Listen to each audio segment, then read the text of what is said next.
You're going to have a hard time developing it. It became known, the reputation of this place was the Valley of Slaughter. It was always the place that people sacrificed their children. Can you imagine being a real estate developer and setting up shop there and starting Poltergeist Acres or something?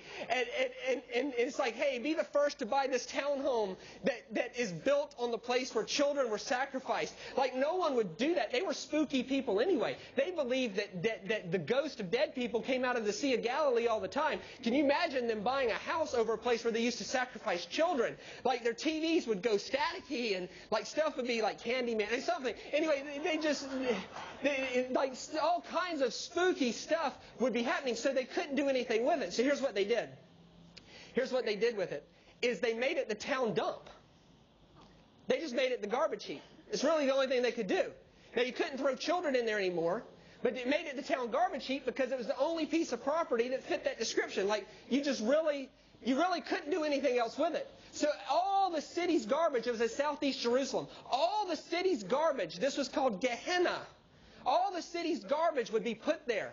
And they'd have to have a fire going all the time to keep the smell of the garbage from getting out of it and from getting into the city. So it's just, garbage would just go there all the time. They also put dead people who didn't have a grave.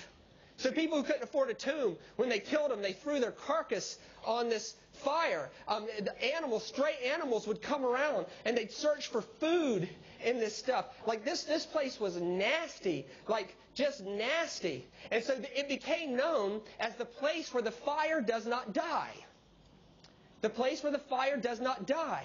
And then because all the stray animals would come around and search for food and all this stuff, and all these stray animals, they'd start fighting over food, and there was all this yelling and yeeping and teeth coming together. So the place became called the place where the fire does not die, and there's weeping and gnashing of teeth.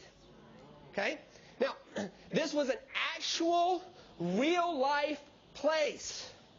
It would be like saying, let's take a drive to Woodridge or something.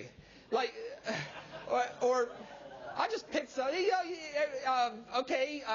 Carindale, whatever. Like, it's actually a real life place. When Jesus was saying Gehenna, no one was thinking, oh, that's where we go when we die. No one was thinking that. When Jesus said Gehenna, everybody was thinking about the town garbage dump, where the fire doesn't die, and there's weeping and gnashing of teeth. It was the place no one wanted to go. This was the place you wanted to avoid. And so I looked in the book of Matthew and looked up every use of the word Gehenna in the book of Matthew, and I want to talk to you about that. Because I want to talk to you about the things that Jesus said would keep us from bringing heaven, and it would actually bring hell. These are the things that would actually bring hell. Because here's the truth about hell. Can we just be honest? Let's just be honest. Because I'm going to be honest. And I'm up here, so you're going to have to listen to me be honest, so we may as well be honest. Hell is one of those things that it's very easy to point our finger. It's easy to do this. Like right now, you're thinking in your... Some people are thinking this. Man, I wish such and so was here to hear this. Hell is one of those things where it's really easy to do this. Did you hear what they did with who? They're going to go to hell. They are going to go to hell for that. Did you hear about this problem they have? I hope they get that straight so they don't go to hell one day. Like, hell is one of those things that it's easy for us to say they are going to go there one day. But it's not one of those things where we look at ourselves and go, I am bringing this today. And what Jesus wants to do with us, what Jesus is challenging us to do, and I want to keep in mind, every passage we're fixing to read, he was talking to disciples. He was talking to what we would call saved people. Okay? So it's really it's really easy for us to pick the big sins, the sins we don't really deal with, and point our finger and go, oh, no. But Jesus wants us to deal with us. He wants us to take a good long look in the mirror and go, am I bringing hell to earth? And here are all the things in the book of Matthew that Jesus said would send your life to hell. Number one, holding anger in your heart. Holding anger in your heart. Matthew chapter 5, verse 21. He says, and you have heard that it was said in the ancients, you should not kill, and whoever shall kill shall be liable to judgment. But I say to you, whoever is angry with his brother without a cause shall be liable to the judgment. And whoever shall say to his brother, Raca, shall be liable to the Sanhedrin. But whoever would say, you fool, shall be liable to be thrown into the fire of Gehenna. hell. Hell. Therefore, if you offer your gift at the altar and there you remember that your brother has anything against you, go and make it right. Go and make it right. In other words, what's Jesus saying there? Jesus is saying, look, it's real easy when we talk about hell to say they're going to hell. They're going to hell because of their addiction. They're going to hell because of homosexuality. They're going to hell because of whatever the big sin that we think are big sins you want to mention. But Jesus is going, hold on now. Let's talk about your anger. And let's talk about how that anger sets you up to put yourself above other people. Because number 2 is he said when you put yourself above other people, you're in danger. The word raka, I was sitting with my mentor, and he's a language, I would call him a language expert. And I said, tell me about raka. And he said raka was a special Aramaic word that meant it was the word you would use. It was the ultimate insult to the other person's value. Raka, if everybody just kind of say that with me, raka. You hear that sound in your throat? Do it again. Raka. It's the sound before you honk a loogie.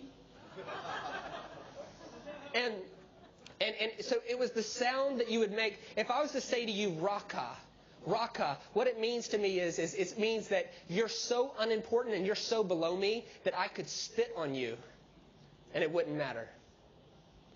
That holding anger in our heart gets us to that point.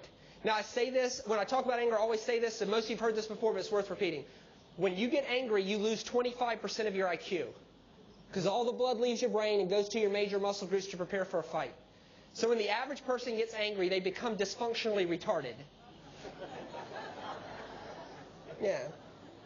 There's some lady back there pointing at her husband.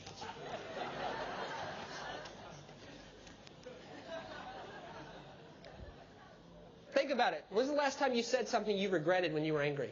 When's the last time you said something you were proud of when you were angry? Never. And so we get this anger. Do you know what Jesus is saying here? Jesus said it's real easy. It's real easy when you talk about hell. It's real easy to say you are going to hell because of what you've done. But Jesus is saying, hey, let's talk about your road rage. Which is a real problem in Australia. Like I started driving in Australia like a year ago. And when I first started driving, like I'm driving on the wrong side of the road. So give me a break, okay, first. And so I started driving, and in South Carolina where I live, it's not illegal to talk on a cell phone when you're driving. It's no problem. So I'm driving along, heading down towards the Gold Coast, and my cell phone rang, so what do? I picked it up. Man, there was people hanging out their windows, pointing their finger at the sky, like, give it, and I didn't know what was going on. I said, what is going, smell? Like, have you ever had one of those dreams where you go to work and forget your pants? Like, I'm thinking, I got pants? Like, I'm checking them on the right side of the road. Like, I'm starting to panic. I mean, people are coming out of it. I'm thinking, man, I really never did figure out what I was doing until way later. And I thought, man, I just controlled their life for 3 minutes. 3 minutes, me being on a phone call. Controlled. This man became retarded. Let's talk about our road rage. Let's talk about how we talk to our spouse when they don't agree with us. Let's talk about how we treat our children when they get under your skin. Yeah. Let's talk about how you treat that one coworker that you wish God would go ahead and take to heaven. Yeah. Yeah. Do you see how, and Jesus is talking to disciples here. Do you see how hell might be just as applicable to us as it is to other people? Jesus is like, don't have your life thrown on the garbage heap because of your heart attitude towards other people. Anger is not worth it. Being unforgiving is not worth it. It will throw your life on Gehenna. You don't want your life thrown on the garbage dump. The next thing he said was having fear of man instead of God. Having fear of man instead of God would send your life to the garbage dump. Matthew 10:26 it says, therefore do not fear them, for there is nothing covered that shall not be revealed, and nothing hidden which shall not be known.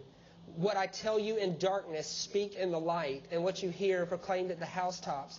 And do not fear those who can kill the body, but are not able to kill the soul, but rather fear him who can destroy both soul and body in hell. There was so much going on. This was a time of Roman rule. And like there was this one Roman general, we're going to talk about him tonight. And he went into a city, and Sepphoris was the name of the city. He went into this city called Sepphoris, and these people had started rebelling, and they had to proclaim that Caesar was God. Caesar